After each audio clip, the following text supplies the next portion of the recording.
आज हम मुल्क में देख रहे हैं वहाँ और जो हम यहाँ जम्मू कश्मीर में देख रहे हैं, उसके बावजूद और उन्होंने इस बात को आपके सामने रखा कि मैंने अपनी माँ से पूछा कि हमारा घर कहाँ है, और माँ ने कहा कि हमारा कोई घर नहीं है। तब मुझे ये समझ में आया कि मेरा घर यहाँ की आवाम के बीच में ही मेरा घर है, और इन्हीं के बीच में मैं रहूँगा तो मुझे ऐसा लगेगा कि मेरा घर है। तो उनसे मकान छीनने की किसी ने आज कोशिश की है। वो एमपी थे, उनको मकान मिला था, उनको रेजिडेंस मिला था, वो छीनने की कोशिश की है, लेकिन उनका घर नहीं कोई छीन सकता।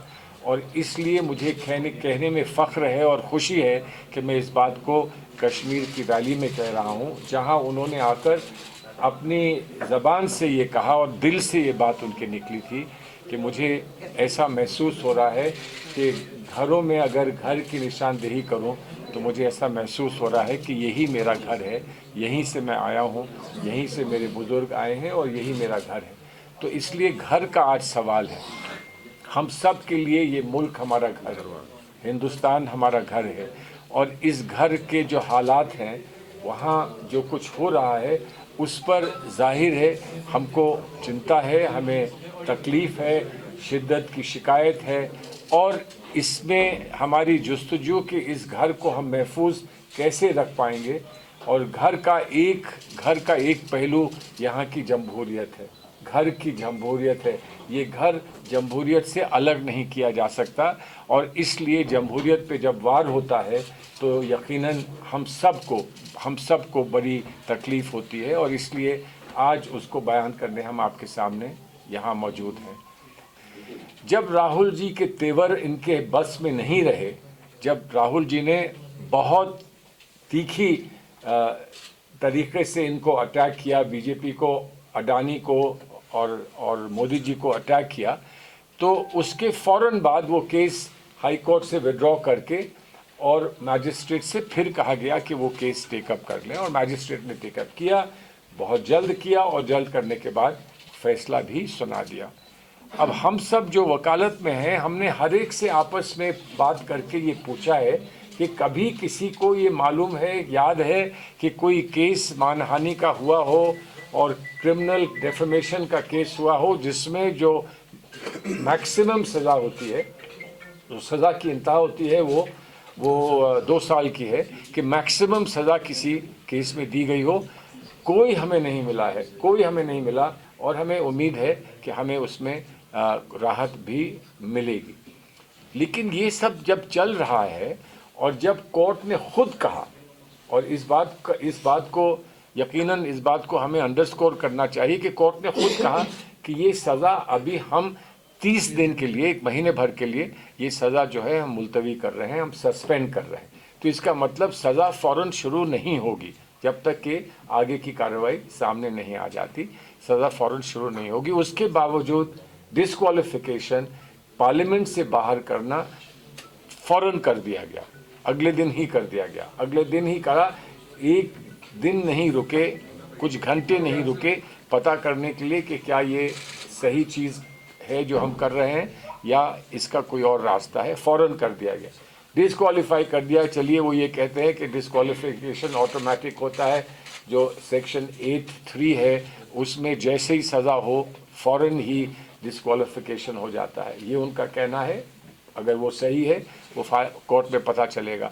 लेकिन उसके बाद मकान से, मैं घर नहीं कह रहा हूँ क्योंकि घर की बात हम कर चुके हैं, मकान से, रेजिडेंस से फ़ौरन नोटिस देकर ये कहा कि अब आपको ये रेजिडेंस छोड़ना है, जिसको राहुल गांधी जी ने जवाब में ये कहा कि जो आपका पैगाम मुझे मिला है, जो आपका नोटिस मिला है, उसका पूरा लिहाज होगा, उसका पूरा आदर होगा, और आप घबराइए ना, मैं आपको वक्त से इस घर को मैं छोड़ दूंगा। रहे हैं कि जो लोग निज़ाम इस मुल्क का जिनके हाथ में है, उनका तौर तरीक़ा और उनका रवैया क्या है।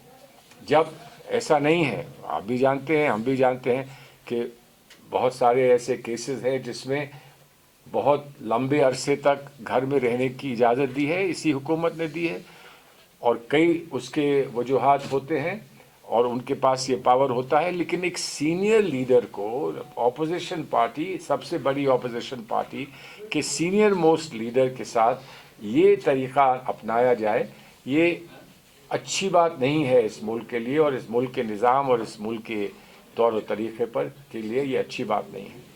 अब ये सब हो क्यों रहा है? हमारा ये मानना है ये हो इसलिए रहा है कि राहुल गांधी जी ने ठानी है कि हम इस मुल्क में जमहूरी निज़ाम को साफ़ सुथरा रखेंगे और इसकी जवाबदेही हम हुकूमत से लेंगे। और हुकूमत से किस बात की जवाबदेही है कि क्या कोई ख़ास ऐसा ताजिर है, कोई ख़ास ऐसा इंडस्ट्रियलिस्ट है जिससे आपको ख़ास मदद मिलती हो या जिससे आपका कोई ख़ास रिश्ता हो और जिसकी वजह से उसे आप आउट ऑफ वे जाकर फेवर करते हैं। और उसके लिए हमने इस बात को वाज़े किया है कि उन्हीं के जहाज़ में, अडानी के जहाज़ में मोदी जब वज़ीर आज़म बनने का ओथ लेने आए थे तो मोदी के जहाज़ में बैठकर आए। और तस्वीरें हैं जिसमें मोदी जी अडानी के जहाज़ में उनके साथ बैठे हैं और मुस्कुरा रहे हैं, हंस रहे हैं। और भी तस्वीरें हैं जहां SBI के चेयरमैन के साथ ऑस्ट्रेलिया में प्राइम मिनिस्टर और अडानी बैठे हैं। फ़ौरन बाद उसके बहुत बड़ा लोन SBI ने अडानी साहब को दिया। उसी के साथ कई और ममालिक हैं, जैसे बांग्लादेश है और ममालिक हैं जहां पर बहुत बड़े फैसले लेने के लिए प्राइम मिनिस्टर ने दूसरे प्राइम मिनिस्टर से जब बात की और वहाँ से ही ये बात वाज़ेह हुई है, वहीं से ये बात साफ आई है कि उन्होंने ये इशारा किया बल्कि कह दिया कि हम ये करेंगे जब अडानी को ये कॉन्ट्रैक्ट मिलेगा। तो कॉन्ट्रैक्ट मिलेगा, क्यों मिलेगा और लोगों का क्या हक़ नहीं था? क्या इसको जिस तरह से हमारा पब्लिक लॉ का निज़ाम है कि उसमें हर एक को मौका मिलना चाहिए अपनी बात कहने का और उसके बाद उसमें से जो बेस्ट होता है उसको चुना जाएगा। लेकिन ये सब अपनी जगह है। और उसके बाद जब राहुल जी ने एक बात कही कि 20,000 करोड़ रुपये जो शेल कंपनीज़ हैं, अडानी जी की जो शेल कंपनीज़ हैं, उसमें 20,000 करोड़ रुपया आया है। और वो बार ये कह रहे थे कि आप बताओ कहाँ से आया है, नहीं तो मैं बताऊंगा ये कहाँ से आया है। अब वो तो जब भी इस पर पार्लियामेंट में अपनी बात कहना चाहें तो पार्लियामेंट में या तो माइक स्विच ऑफ कर दिया जाए या पार्लियामेंट को स्थगित कर दिया जाए। हमने देखा है कि ऑपोजिशन पार्लियामेंट का काम रोकती है अगर ऑपोजिशन की बात नहीं सुनी जाती। लेकिन अब ये देखने को मिल रहा है कि हुकूमत की तरफ से बजट सेशन में पार्लियामेंट को रोक दिया जाता है और फाइनली पार्लियामेंट को एडजर्न कर दिया जाता है। बहरहाल हम किसी के साथ बिग ब्रदर का रोल नहीं प्ले करना चाहते। एक मुश्तरक कोशिश हो, सब लोग एक साथ आएँ, कलेक्टिव एफर्ट हो और किसको क्या जिम्मेदारी, कितनी जिम्मेदारी और कितने हुकूक दिए जाएं वो लोग सारे लीडर्स आपस में मिलकर तय करें। हम कुछ कहें और उसका गलत मायना निकाला जाए और उसकी वजह से हम मुश्तरक एक साथ ना आ सकें तो वो गलत होगा। हम ये उम्मीद करते हैं, अभी खारगे जी ने सारे ही लीडर्स को बुलाया था और उसमें तकरीबन सभी लीडर्स आए और जो बहुत सारे लीडर्स पहले कुछ नहीं कह रहे थे या शायद तवज्जो नहीं दे रहे थे, उन्होंने ये जो राहुल गांधी जी का जो एपिसोड हुआ है उसके बाद उन लोगों ने सबने खुलकर अपना ताउन राहुल जी को दिया। डर का सवाल ही नहीं है। देखिए, हमको माननीय राहुल गांधी जी ने एक ही थीम दी है और वो लगातार थीम हम लोग सुनते आए हैं। जब वो आपके यहाँ आए थे तो उन्होंने थीम क्या दी थी? उन्होंने कहा था कि नफ़रत के बाज़ार में मोहब्बत की दुकान खोलने आया हूँ, ये थीम दी थी। आज उन्होंने जो हमें थीम दी है वो ये थीम दी है कि डरो मत।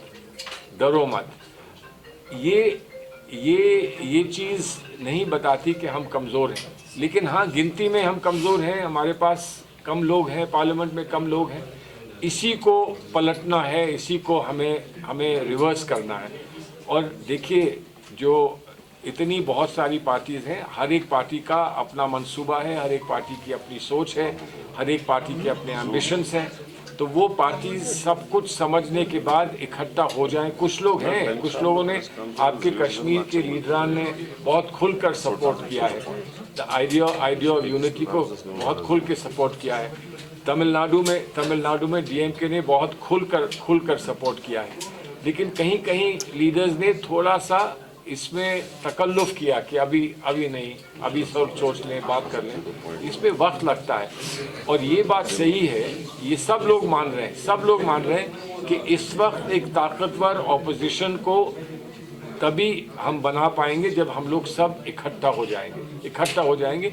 अलग अलग अगर हम अपनी गाड़ी अलग अलग चलाएंगे तो मुमकिन है कि हम इस गवर्नमेंट को वो जवाब ना दे सकें जो इस वक्त लाजमी है और जो इस वक्त का तकाजा है। तो वक्त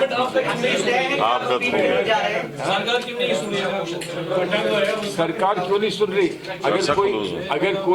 अगर कोई बहरा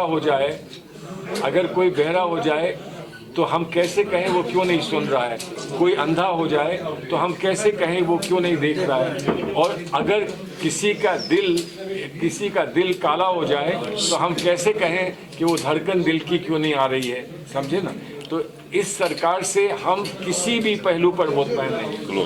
हम इस सरकार को सिर्फ सवालों में घिरा हुआ देखते हैं और सवालों में हम घिरा हुआ रखेंगे जब तक कि हम इस सरकार को शिकस्त नहीं दे सकते। Thank you.